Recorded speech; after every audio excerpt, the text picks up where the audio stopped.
Hello students, my name is Pankaj Pathania और आज मैं आप बच्चों के लिए एक टॉपिक लेके आया हूँ, variation of mass with velocity, और इसे बेसिकली रिलेटिविस्टिक मास हम बोलेंगे। ठीक है बच्चों, और ये स्पेशल थ्योरी ऑफ रिलेटिविटी में बहुत ही इंपॉर्टेंट टॉपिक है। और इसके अकॉर्डिंग हमने जो लास्ट के वीडियोज़ में कुछ पढ़ा था कि लेंथ कॉन्ट्रैक्ट हो जाती है, वो एब्सोल्यूट नहीं है। टाइम डायलेट हो, टाइम मतलब डायलेशन एक रियल इफेक्ट है। टाइम जो होता है वो डायलेट हो जाता है, वो मीन्स एब्सोल्यूट नहीं है। इसी तरह से मास भी एब्सोल्यूट नहीं है, मास भी फिक्स नहीं है। इसका मतलब ये हो गया कि मास जो है वो मूविंग मास जो होगा वो भारी होगा। ठीक है, पहले हम मानते थे कि मास जो है वो क्या है, एक फिक्स्ड है, वो वेलोसिटी के इंडिपेंडेंट है। ठीक है, ये ऑब्जर्वर के इंडिपेंडेंट है, ये फ्रेम ऑफ रेफरेंस के इंडिपेंडेंट है। ठीक है, अब हम इसको पढ़ो, the mass of a body moving at very high speed. ये ध्यान रखना, it is basically high speed. बहुत कम स्पीड होगी तो मास में वेरिएशन बहुत ही नेग्लिजिबल होगा। Relative to an observer is larger than its mass when it is in at rest. मतलब उस ऑब्जर्वर, मतलब रिलेटिव टू ऑब्जर्वर, अंडरस्टैंड।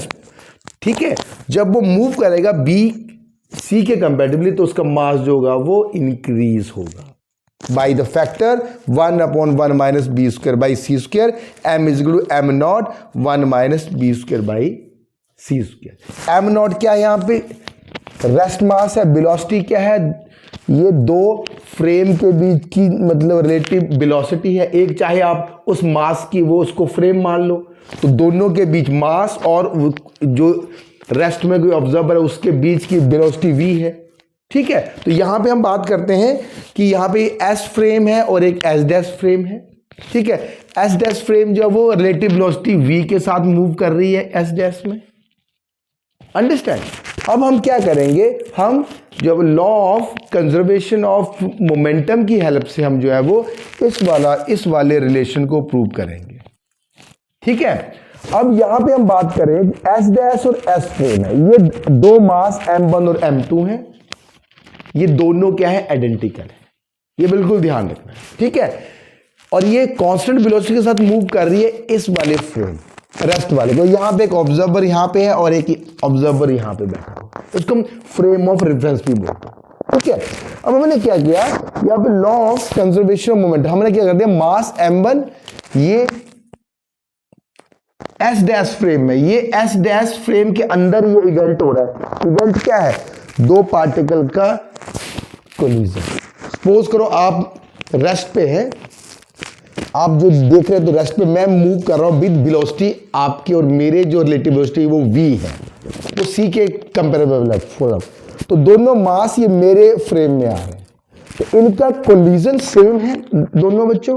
अब इनका मास सेम है, तो हम क्या करेंगे, पहले इनका लीनियर ऑफ मतलब जो कंजर्वेशन ऑफ मोमेंटम की हेल्प से हम टू बॉडी प्रॉब्लम को बाद में फिर वन बॉडी प्रॉब्लम में कन्वर्ट कर लेंगे, क्योंकि एक मास को वेलोसिटी के साथ उसकी वेरिएशन को स्टडी करने के लिए हमें मतलब मोमेंटम बार बार थोड़ी करवाते रहेंगे, हमें तो उसको टू में से वन, हमें वन बॉडी में उसको बाद में हम कन्वर्ट करेंगे। तो डेरिवेशन लेंथी है पर इजी है, आपको बहुत मजा आएगा। तो यहाँ क्या करेंगे हम, हमारा एम ये है यहाँ तक पहुंचना। एम क्या है, रिलेटिविस्टिक मास। एम नॉट क्या है, रेस्ट मास। एम ये क्या होगा, एम यहाँ पे देखिए एम ज्यादा होगा ये, और यहाँ पे m is greater than m not. ठीक है, तो ये एक एक्सपेरिमेंटली भी नोन है। ठीक है, तो साइंटिस्ट ने एक्सपेरिमेंटली प्रूव किया है कि E/m रेशियो, जब वेलोसिटी इंक्रीज करेगी तो ई चार्ज जो इलेक्ट्रॉन यदि मूव कर रहा है उसका चार्ज अपॉन मास रेशियो को एक्सपेरिमेंटली स्टडी किया गया। तो एक्सपेरिमेंट से रिजल्ट आए कि जब वेलोसिटी बढ़ती है तो E/m जो है वो charge upon mass ratio of the electron will be decrease, और यदि ये डिक्रीज होगा तो मास क्या होगा, इंक्रीज हो जाएगा इलेक्ट्रॉन। ये वेल नोन एक्सपेरिमेंट है। ठीक है बच्चों, कि charge upon mass ratio of the electron को स्टडी किया गया वेलोसिटी के साथ, तो ये लगा कि जो चार्ज अपॉन मास रेशियो वो डिक्रीज हो रहा है विद इंक्रीज इन वेलोसिटी, तो यदि ये 1/m है तो m क्या होगा, इंक्रीज होगा। तो ये एक्सपेरिमेंटली प्रूव्ड है। अब हमारा काम है इस डेरिवेशन को लेके, तो यहां से हम यदि बात करें तो यहाँ पे हम लॉ ऑफ कंजर्वेशन, तो हमने देखा ये एस फ्रेम है, एस डैश फ्रेम है, ये ऑब्जर्वर O1 O डैश, ये A और B दो मास हैं, M1 और M2, उनका मास है बच्चे M1 और M2 क्या है, आइडेंटिकल है। अब ये दोनों एक दूसरे की तरफ अब क्या कर रहे हैं, अप्रोच कर। अब इस वाले ऑब्जर्वर के लिए इसकी वेलोसिटी है u और इस वाले की है माइनस, इसकी है u डैश और इसकी है माइनस u, ठीक है। दोनों इस एस डैश फ्रेम में है। अब इस वाले ऑब्जर्वर के लिए हमने लास्ट टाइम क्या, हमने एक मतलब वेलोसिटी एडिशन थ्योरम डिस्कस की थी, उसमें हमारे पास ये वाला रिजल्ट आया था बच्चों, शायद आपको याद होगा, यदि याद नहीं है तो मेरे पुराने वाले भी वीडियो में आप देख सकते हैं।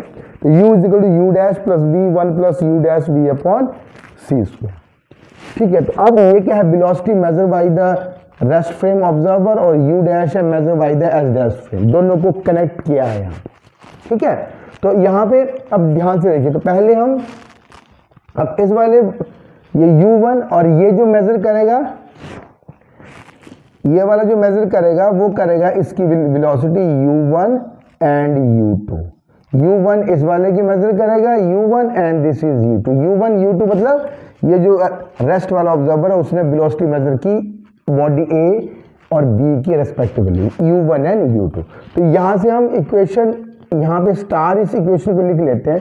तो u1 यहां से क्या होगा, u1 is equal to u dash plus v upon 1 plus u dash v upon c square, ये होगा इक्वेशन 1। अब सेम हम यहाँ पे u2 क्या होगा, दोनों को कनेक्ट कर रहा है बच्चे।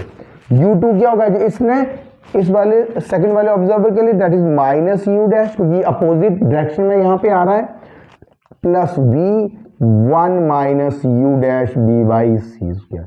तो ये 1 एंड 2 हमें पता चल गया। इस इक्वेशन 1 और 2 को आप नोट डाउन कर लीजिए। अब हमें क्या करना है, according to law of conservation of momentum, according to law of conservation of momentum, conservation of momentum, ठीक है। ये स्ट्रेट लाइन में जो है वो कोलाइड कर रहे हैं, ठीक है बच्चों, ये तो बिल्कुल ध्यान। अब हम क्या करेंगे, law of conservation of momentum के अकॉर्डिंग क्या था, मोमेंटम इलास्टिक कोलिजन की हम बात कर रहे हैं यहाँ पे, मोमेंटम बिफोर कोलिजन या impact is equal to momentum after collision या आफ्टर इम्पैक्ट। अब M1 और M2 ने कोलाइड किया तो पहला बिफोर कोलिजन क्या होगा, M1 U1 plus M2 U2। इस वाले ऑब्जर्वर के लिए M1, अब ये मेजर कर रहा है इसको, तो M1 U1, क्योंकि हमने U1 और U2 ऑलरेडी कैलकुलेट 1 और 2 से कर लिए, तो M1 U1 plus M2 U2। अब आफ्टर कोलिजन क्या होगा, अब सपोज करो कि मैं यहाँ पे मूविंग फ्रेम हूँ, आप जो है वो रेस्ट फ्रेम है, दोनों के बीच में वेलोसिटी v है, ठीक है। तो ये कोलाइड कर रहे हैं आपस में, ठीक है, M1 और M2। अब मैं यहाँ पे इस वेलोसिटी के साथ मूव कर रहा हूँ और यहाँ पे ये स्टिक हो गया, हमने वो पॉइंट लिया जब ये स्टिक हो गए, तो स्टिक में क्या है, ये इंस्टेंटली क्या आएंगे, रेस्ट पे आएंगे।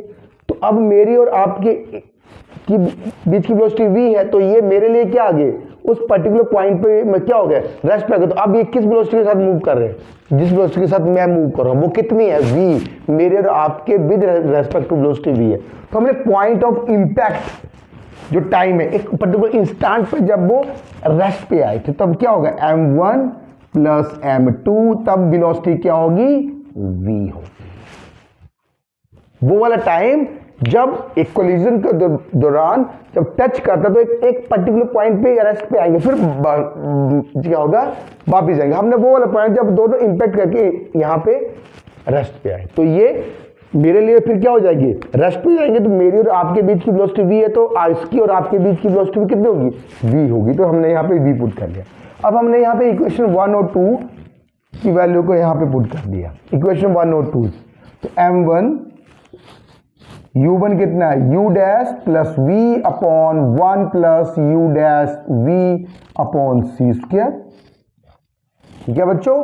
प्लस m2 कितना है, m2 ये है, u2 कितना है, minus u dash plus v 1 minus u dash v by c square, ये आ गया, is equal to m1 plus m2 v। अब m1 और m2 को एक तरफ ले आओ तो क्या होगा, देखने जरा बच्चों, m1 u dash plus v upon 1 plus u dash b upon c square. खुद भी आप बड़े आराम से सॉल्व करें, हमें m1 और m2 को एक तरफ लेके आना, तो बहुत बड़ा काम नहीं है ये। माइनस इसको m1 को कौन सा है, तो v आ गया, और m2 वाले पोर्शन को उस तरफ ले जाओ, तो m2 को v minus u dash v upon 1 minus u dash b upon c, ये टोटल आ गया, और ये अब यहां से हम m1 अपॉन m2, अब इस u1 को अब लिख लो, u1 is equal to u dash plus v upon 1 plus u dash b upon c square, और u2 को यहाँ पे नोट डाउन कर लो, इक्वेशन 1 और 2 को बिल्कुल नोट कर लो, ठीक है। अब इसको मैं यहाँ पे रख कर दूँ,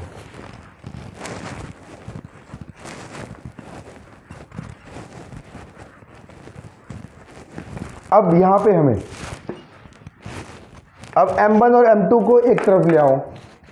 अब हमारे पास ये क्या हो गया, m1 इज इक्वल टू, यहां से देखिए u dash plus v upon 1 plus u dash b upon c square minus v minus u dash v का स्क्वायर बाई c स्क्वायर, ये आ गया बच्चों। और m2 कितना आया इस तरफ, m2 आ गया, देखो यहां से इसको यहां लेके आओ, तो v minus u dash b by c square, ये हो गया plus u dash plus v, और ये आ जाएगा 1 minus u dash b by c का स्क्वायर। तो यहां से देखिए m1 और m2 को एक तरफ कर दीजिए बच्चों, यहां से बिल्कुल सिंपल है। अब हम यहां से क्या करेंगे, ये m1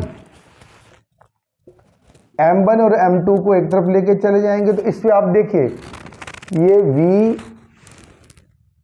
यहां पे मतलब u डैश ये माइनस होगा, तो ये वाला b से b ये कैंसिल, ये b से ये b कैंसिल, और ये देखिए ये u dash v upon c square minus plus u dash, ये देखो ये बिल्कुल एक तरफ, ये बिल्कुल ये वाला और ये जो है वो बराबर है, तो ये कैंसिल आउट हो जाएगा इस तरफ। तो m1 अपॉन m2 कितना होगा, m1 अपॉन m2 होगा, m1 कितना है 1 upon 1 plus u dash b by c square, और इसको हम बात करेंगे 1 minus u dash b by c square. तो ये हमारे पास m1 और m2 हमारे पास 1, ये अपोजिट यहाँ पे, हाँ ये उल्टा जाएगा ना बच्चों, m1 अपॉन m2 है ना, m1 अपॉन 2 तो उल्टा है, तो ये 1 ये प्लस होगा, ये माइनस। अब चेक कर सकते हैं, m1 अपॉन m2 ये उस तरफ जाएगा तो ये ऊपर जाएगा 1 plus u dash b upon c square, और ये नीचे रहेगा तो 1 माइनस, इसको हम इक्वेशन 3 लिख लें। बस अब हमारा काम हो, बहुत इजी, कुछ नहीं किया हमने, जस्ट m1 और m2 को अलग करके यहां तक हम पहुंच गए, ठीक है। अब हम क्या करेंगे, इसको थोड़ा सा और सिंप्लीफाई करके देखें इसको, तो हमारा फाइनल जो इस तरह का रिजल्ट हमें m1 अपॉन m2 को हम यहां लिख लें, ये आ गया m1 upon m2 is equal to 1 plus u dash b by c square 1 minus u dash b by c square. बस पहुंच गए हम अभी। बस हमें इस वाले फैक्टर में 1 plus u dash b upon c square 1 minus u dash b upon c square हमें कैलकुलेट करने हैं। m1 और m2 हमें पता चल जाएगा। फिर ये टू बॉडी को हम 1 बॉडी बना लेंगे। इसमें m2 को रेस्ट मास कर देंगे और m1 को m बना देंगे। ठीक है, तो हम क्या करेंगे यहां से, ये आ गया हमारे पास m1, that is the equation number 3। अच्छा, अब हम क्या करेंगे इसके लिए, पहले इसकी बात करते हैं। इसके लिए हम क्या करेंगे, जो इक्वेशन 1 है उसका स्क्वायर ले लो सभी बच्चे, बहुत बहुत सिंपल मैथड। उसको सी स्क्वायर से माइनस कर दो, वो समझ आएगा वो क्यों, और उसको 1 से माइनस कर दो। इस वाले जल्दी करो, कितना होगा 1 माइनस u1 का स्क्वायर कितना हो गया, u डैश प्लस v का square upon 1 plus u dash v upon c का स्क्वायर आ गया। और यहां पे 1 बाई सी स्क्वायर ऑलरेडी है, तो इसको हम ऐसे लिख लें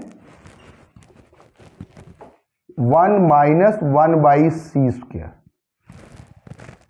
अब इसको जरा सॉल्व करके देखें, इसको हम जरा सॉल्व, और ये किसके बराबर है, ये बराबर है 1 बाई, ये बड़े बच्चों ये, इसको थोड़ा सा फिर से 1 माइनस इसको लिखो 1 upon 1 by c square u dash v upon square upon 1 plus u dash v upon c square का स्क्वायर। ठीक है, अब कुछ नहीं करना है हमें, 1 माइनस। अब और इसके लिए सेकंड वाले के लिए डिनोमिनेटर के लिए हमें u2 का स्क्वायर करना है अपॉन सी स्क्वायर और 1 से उसको माइनस कर देना है एज इट इज, इसी स्टेप से। अब जरा इसको सॉल्व करो, 1 upon u1 square by c square is equal to, यहाँ पे 1 plus u dash b upon c square का स्क्वायर आ गया, minus 1 by c square u dash plus v का स्क्वायर, और इसको टोटल कर लो 1 plus u dash b upon c square का स्क्वायर। अब इसको कुछ नहीं, a प्लस बी का होल स्क्वायर हमें ओपन करना है यहाँ पे, तो 1 माइनस u1 का स्क्वायर सी स्क्वायर आ गया। ठीक है, 1 प्लस इसको पूरे का पूरा ये स्क्वायर है बच्चों, ध्यान रखना है, ठीक है, गलती ना हो जाए। तो 1 प्लस, अब a प्लस बी का whole square, a plus b का होल स्क्वायर। ठीक है, तो 1 प्लस यू डैश का स्क्वायर बी का स्क्वायर, और ये हो गया c4 plus 2ab 2 u dash v upon c square. ठीक है, माइनस माइनस, अब इसको लो 1 बाई सी स्क्वायर, यहां से ऊपर कर लो u डैश का square plus b square plus 2 u dash b dash 2 u dash b, तो इसको भी सी स्क्वायर से डिवाइड कर दो, इसको भी सी स्क्वायर से डिवाइड कर दो upon 1 plus u dash b by c का। इसको जरा नोट डाउन कर लो, कर लिया, नोट डाउन कर लिया बच्चों। ठीक है, नोट डाउन करने के बाद ये जो रिलेशन आएगा यहां से देखिए, ये प्लस है, ये माइनस हो जाएगा ना बच्चों, ये वाला यहाँ पे ये माइनस में, तो ये माइनस हो जाएगा, ये वाला क्या हो जाएगा माइनस होगा, दोनों के दोनों ये कैंसिल आउट हो जाएंगे, सिंपलीफाई हो गया। ठीक है, अब इसे सिंपलीफाई करके और हम जरा लिख लें, हमें क्या निकालना है, हमें निकालना है 1 minus u1 1 minus u1 upon c square is equal to, इस यहां से देखिए 1 आ गया प्लस ये 1 बी स्क्वायर आ गया। अब इसको हम क्या करेंगे, देखो 1 minus b square by c square, ये वाला और ये वाला। ठीक है, नेक्स्ट में अब plus u dash square upon c square को कॉमन ले लो, यहां भी है तो क्या होगा, यहां से minus u dash square common ले लो, तो 1 minus v square by c square आ गया भाई, इस वाले को और इस वाले टर्म को। मतलब मैं यहां से देखूं तो इस वाली टर्म में से कुछ कॉमन है, इस वाली टर्म से भी है, तो 1 माइनस आ गया ये वाला टर्म, ठीक है, अपॉन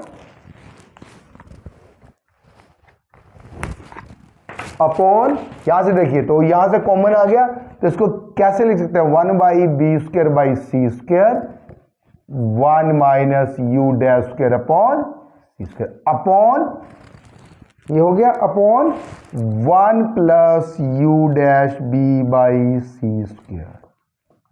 लेंथी है पर मुश्किल नहीं है, ये ध्यान रखना है, सिर्फ a प्लस बी का होल स्क्वायर ओपन करके एक दूसरे तरफ रीअरेंज करना। अब ये समझ आ गया होगा कि हमने ये क्यों किया, क्योंकि देखो इक्वेशन 3 में देखिए तो जो डिनोमिनेटर वाली टर्म है वो यहाँ पे आ रही है ना, 1 plus u dash b upon c square, बस यही हमें करना था, ठीक है।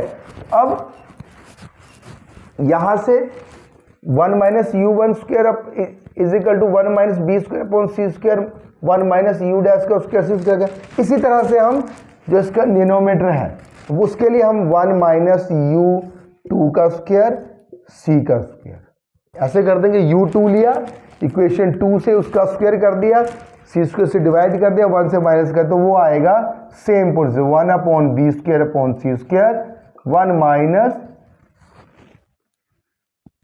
यू डैश का, तो ये हाँ यहां देखिए 1 माइनस यू टू ये हो गया यू डैश का स्क्वायर अपॉन सी स्क्वायर, और ये 1 plus u dash b upon c square का, ये बच्चों 1 यहां पे माइनस। अब ये सेम आएगा, अब हम इसको यहां पे ले आए, इसको यहां लेके आओ और इस वाली टर्म को नीचे ले जाओ, ठीक है। सेम हम इसी में करेंगे, तो ये कितना होगा 1 plus u dash v upon c square का square is equal to 1 minus b square upon c square 1 minus u dash square का सी स्क्वायर, ठीक, upon 1 minus u 1 minus u one square upon c square. इसी तरह से हम divide करके second वाले term के लिए आएगा, तो 1 minus u dash b by c square is equal to अब यहां से हमारे पास आ गया 1 minus u by dash b का स्क्वायर इज इक्वल टू ये आ जाएगा 1 upon 1 minus b square by c square 1 minus u dash का स्क्वायर सी स्क्वायर, सॉल्व करके तो 1 माइनस यू टू का स्क्वायर अपॉन सी का, यू टू का स्क्वायर अपॉन सी का स्क्वायर, ये आ जाएगा। अब हम इसको इस स्क्वायर को हटा देंगे तो ये पूरे का पूरा आ जाएगा, इस स्क्वायर को हटा देंगे तो ये पूरे का पूरा स्क्वायर रूट हो जाएगा। तो यहां से अब हम क्या निकालेंगे, ये इसको जब डिवाइड कर देंगे तो that is equal to m1 upon m2, m1 upon m2 is equal to कितना होगा 1 plus u dash b upon 1 minus u dash b upon c square is equal to, यहां से देखिए ये वाला फैक्टर और ये इनको जब डिवाइड आप करोगे, इसको और इसको जब डिवाइड करोगे तो इसका डिनोमिनेटर जो है वो कैंसिल आउट हो जाएगा, बचेगा क्या, बचेगा 1 माइनस यू टू का स्क्वायर अपॉन सी स्क्वायर और 1 माइनस यू वन का स्क्वायर अपॉन सी स्क्वायर। तो हमारे पास सीधा m1 अपॉन m2 हमारे पास ये वाला रिलेशन आ गया। कुछ नहीं, एक बार आप प्रैक्टिस करोगे तो बहुत सिंपल है ये। अब हमारे पास m1 upon m2 1 minus u2 का स्क्वायर सी स्क्वायर और u1 का स्क्वायर अपॉन सी स्क्वायर बच्चों आ गया। अब सिंपल है, बस हो गया, लगभग ये कंप्लीट हो गया।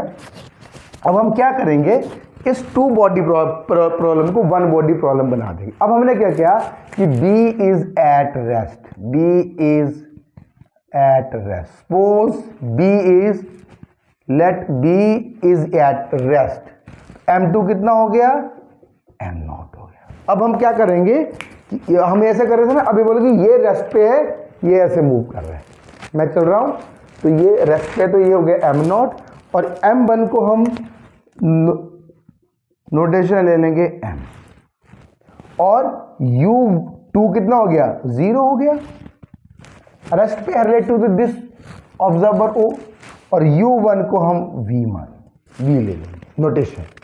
अब m2 कितना हो गया, रेस्ट मास, m1 की जगह हम पुट करेंगे m, m2 की जगह पुट करेंगे m0, और u2 की जगह पुट करेंगे 0, 1 माइनस 0 और 1 माइनस वी स्क्वायर बाई, तो ये हो गया बच्चों m is m0 1 minus b square by c square. Means हम यहां से लिख ले, यहां से जो मास है m is relativistic mass, m0 is rest mass, 1 minus b square by c. ये हमने क्यों किया, क्योंकि मास आइडेंटिकल है, तो एक को हमने रेस्ट मास बोल दिया और दूसरे को m मान लिया। ठीक है, मतलब 2 बॉडी प्रॉब्लम को 1 बॉडी में कन्वर्ट कर दिया। ठीक है, अब इसको जरा क्लियर करें, थोड़ा सा ग्राफ से हम प्लॉट करें इस चीज को, इसको ग्राफ के थ्रू समझने की कोशिश करें। तो इसका मतलब है कि यदि ये हमारे पास, ओहो, ये m ऐसे आएगा, ठीक है, और ये वेलोसिटी भी है, तो ये m है, ठीक है, तो m0 तो ये फिक्स ही होगा यदि रेस्ट मास की बात करें, और जैसे वेलोसिटी बढ़ती जाएगी, that is c, 0.1 c, 0.2 c, 0.5 c, 0.9 c, c तक, तो ये जो मास है m, ये तो m0 है, तो यहाँ तक ये ऐसे चलता रहेगा, ऐसे चलता रहेगा, then it should be like this, c तक नहीं पहुँचेगा। c ये है ना, ये c है, तो ये बिल्कुल ऐसे जाएगा। क्लासिकली ये है, क्लासिकली बोले कि मास m0 जो होगा वो रेस्ट मास जो होगा, वो जो मास है वो एब्सोल्यूट है, तो m0 ऐसे जाएगी लाइन पर रिलेटिविस्टिकली जो है इस वाले फार्मूले के अकॉर्डिंग ये इस तरह से ये कर्व जो है वो जाएगा। ठीक है, तो आपको जब आएगा एग्जाम में तो उसको थोड़ा प्लॉट कर दोगे तो आपको मार्क्स बच्चों अच्छे मिलेंगे। ठीक है, मुझे ऐसे उम्मीद करता हूँ कि आपको समझ आ गया होगा, और कोई कमेंट हो मतलब सजेशन है तो प्लीज़ मेरे कमेंट बॉक्स में लिखिए। Thank you very much.